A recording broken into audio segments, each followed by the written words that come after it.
दोस्तों जब भी मैं बात करता हूँ फार्मेसी फील्ड की तो ये बहुत सारी फील्ड का कंपोजिशन है। यहाँ पे आईटी इंडस्ट्री यानी फार्माकोविजिलेंस, क्लिनिकल डेटा मैनेजमेंट जैसे भी फील्ड्स हैं और यहाँ पे कोर फार्मास्यूटिकल इंडस्ट्री भी है जहाँ पे research and development, quality assurance, production जैसे डिपार्टमेंट भी है।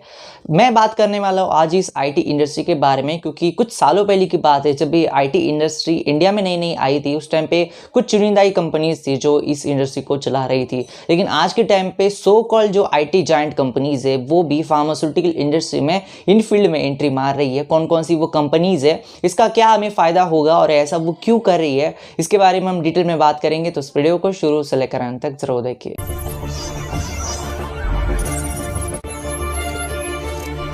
दोस्तों सबसे पहले हम जान लेते हैं कि ये जो बड़े बड़े कंपनीज है इनमें से कौन सी वो कंपनी जो फार्मास्यूटिकल इंडस्ट्री में एंट्री मार रही है। वैसे तो टीसीएस, कॉग्निजेंट कंपनीज पहले से ही इस इंडस्ट्री में फार्माकोविजिलेंस, क्लिनिकल डेटा मैनेजमेंट और ओवरऑल फार्मास्यूटिकल इंडस्ट्री को पहले से ही इन लोगों ने कैप्चर करके रखा है। लेकिन पिछले 3-4 सालों से विप्रो और एक्सेंचर जो कि बहुत ही बड़ी दुनिया की आईटी कंपनीज मानी जाती है, ये दोनों भी कंपनीज ने अपने अपने दिल्ली, हैदराबाद और बैंगलोर लोकेशंस पे फार्माकोविजिलेंस के बड़े बड़े जॉब्स अवेलेबल करना स्टार्ट कर दिया। इन द सेंस इनके पास फार्माकोविजिलेंस के भी प्रोजेक्ट्स आना शुरू हो गया। दूसरा हम जान लेते कि इसका इंपॉर्टेंस और ऐसा वो क्यों कर रहे एग्जैक्टली ये कंपनीज आईटी इंडस्ट्री छोड़ के या फिर आईटी का फोकस छोड़ के फार्मास्यूटिकल इंडस्ट्री में क्यों आ रही है। नंबर वन रीजन इसका ये है दोस्तों कि आईटी इंडस्ट्री के जितने भी सारे प्रोजेक्ट्स होते हैं वो टोटली क्लाइंट जो होते हैं इनका इन्वेस्टमेंट बहुत ज़्यादा होता है और फार्मास्यूटिकल इंडस्ट्री में जो कुछ काम किया जाता है यहाँ पे इन्वेस्टमेंट और यहाँ पे लॉन्ग टर्म बहुत ज़्यादा देखा जाता है। आपको मैं थोड़ा ऑल इलेबोरेट करके बताता हूँ क्या होता है दोस्तों कि फार्मास्यूटिकल इंडस्ट्री के जो प्रोजेक्ट्स होते हैं फार्माकोविजिलेंस के, ये पोस्ट मार्केटिंग सर्विलेंस फेज में आती है, इसलिए इनका जो टाइम होता है बहुत बड़ा होता है। बहुत सालों तक ये प्रोजेक्ट चलते हैं। जितना ज़्यादा प्रोजेक्ट चलेगा कौन सी भी आईटी इंडस्ट्री के कंपनी को, उसका उतना ज़्यादा फायदा होता है। जब भी आपका क्लाइंट आपके साथ 10-12 साल 15 साल रहता है तो आपको पता होता है कि इस क्लाइंट की तरफ से हमें पैसे भी आएंगे, इन द सेंस उस कंपनीज में जॉब्स अवेलेबल होगी। क्लाइंट की तरफ से पैसे आएंगे, इतना मतलब उनके काम भी उतना ज़्यादा होगा और लॉन्ग टर्म के लिए हमेशा कंपनी सोचती है।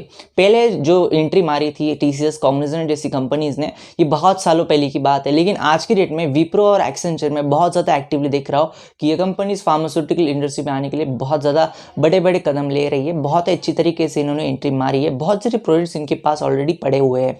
यहाँ पे दूसरा रीज़न इसका ये है दोस्तों कि आईटी इंडस्ट्री का इंडिया में जो बूम है वो बहुत दिनों से है और आने वाले दिनों में जो फील्ड सबसे ज़्यादा बूम करने वाली है ये आईटी इंडस्ट्री और प्लस ये जो फार्मास्यूटिकल इंडस्ट्री है यही करने वाली है। क्योंकि बहुत सारी जो चीज़ें वो ऑनलाइन हो गई है, बहुत सारी वर्चुअल लाइब्रेरीज, एफडीए के एप्लीकेशन, बहुत ही सारी चीज़ें आजकल ऑनलाइन करना शुरू कर दिया है और कंपनीज भी इन कंपनीज को प्रेफर करती है क्योंकि इंडिया में कॉस्ट सेविंग बहुत ज़्यादा होती है। अगर आप किसी यूएसए की आईटी कंपनी को प्रोजेक्ट देते हो अपना तो आपको बहुत ज़्यादा उसका अमाउंट पे करना होता है एज कम्पेयर टू इंडिया में को कम सैलरी में एम्प्लॉयज़ भी मिल जाते हैं और इन द सेंस आपका करेंसी चेंज बहुत ज़्यादा होता है। वहाँ पे अगर आपको $1 है तो यहाँ पे डायरेक्टली आपको 73 रुपीज़ देने होते हैं। इन द सेंस यहाँ पे आपको चीज़ें बहुत सस्ते मिल जाती है। ये भी सेकेंड रीज़न है कि बहुत सारे प्रोजेक्ट्स इंडिया में आते हैं, इंडियन फार्मास्यूटिकल इंडस्ट्री और इंडियन आईटी इंडस्ट्री की तरफ बहुत ज़्यादा चल के आते हैं।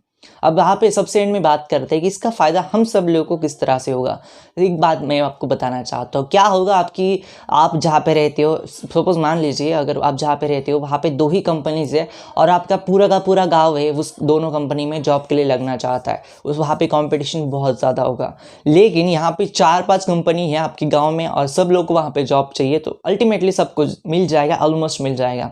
यही रीज़न है कि जितनी ज़्यादा कंपनीज आएंगी उतना कॉम्पिटिशन भी थोड़ा कम होगा और आपको जॉब मिलने के चांसेस भी बहुत ज़्यादा बड़े परसेंटेज से बढ़ जाएंगे क्योंकि अल्टीमेटली आपको जॉब चाहिए। और मैं जितने भी सारे लोग कंपनीज़ के नाम अभी बता रहा हूँ, विप्रो हो गया, कॉग्निजेंट हो गया, टीसीएस हो गया, एक्सेंचर हो गया, ये सारी की सारी कंपनीज़ अपनी फील्ड की जायंट कंपनीज़ है। इनकी तरफ आपको ज़्यादा हाइक भी मिलेंगे और ये कंपनीज़ आपको अल्टीमेटली अच्छा जॉब अपॉर्चुनिटी अवेलेबल करा के देगी। यहाँ पे वर्क लाइफ भी बहुत अच्छी होती है। हालांकि प्लस माइनस हर कंपनी में होते हैं लेकिन अल्टीमेटली आपको जॉब मिलने के लिए थोड़ी आसानी ज़रूर हो जाएगी।